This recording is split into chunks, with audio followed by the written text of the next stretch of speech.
There's generally three ways you can set up an Ambilight. First one would be to use a screen grabber software installed on the TV that records and sends data to the LEDs. Now the only problem with this is that you can't really play content on Netflix, Hulu, or Prime since they are all protected and you cannot record them. The second method would be to use an HDMI capture card to record and send the data to a Raspberry Pi, which would then process it and send it to the LEDs. Now again, there is a slight problem with this method is that you're gonna need an external input, something like an Amazon Fire TV stick.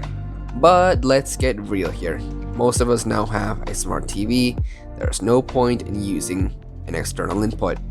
The third method would be to use a Raspberry Pi camera to record the TV and send that directly to the LEDs. I have tried all the other methods and this one worked the best for me. So I'm going to show you how you can do the same.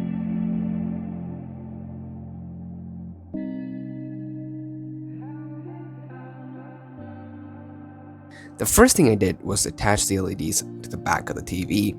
Now in this case I am using 12V addressable LEDs, but I would recommend you use 5V since it's a little easier to wire up and since I find the 5V LEDs are slightly better in terms of lighting as well.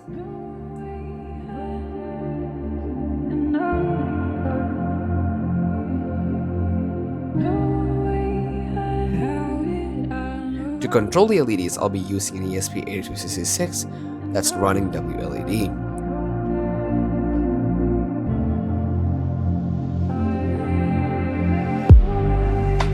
Now to power the LEDs, I'll be using a 12V power supply. Now make sure that yours can handle the amount of LEDs that you're using.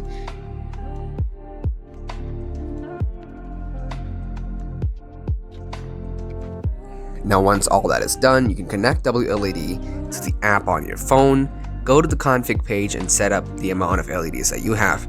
Now keep in mind if you're using a 12V LED strip, 3 LEDs will count as 1, but if you're using a 5V strip, 1 LED will count as 1.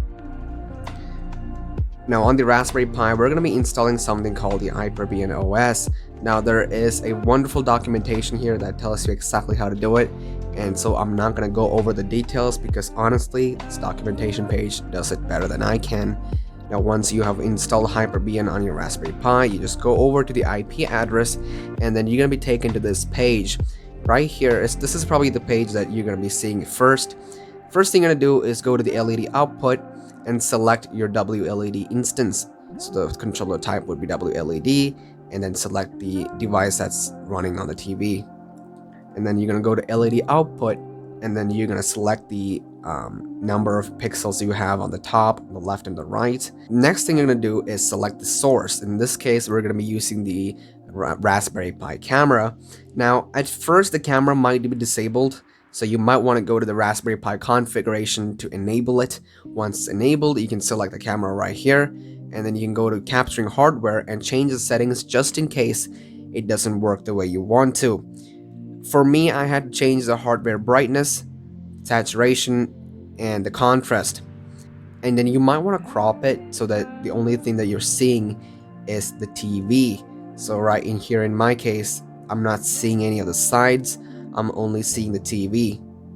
And once that's done, you can go back to LED instance, image processing, and you might want to play around with a couple of these settings to get it to work the way you want to. And once all of that is done, you can go back to the dashboard, enable LED output, and then also enable capture USB input, and there you go, that's it. So yeah, this is one of the most visually appealing things that I've made, and I loved it. So take care, thanks for watching. Bye-bye.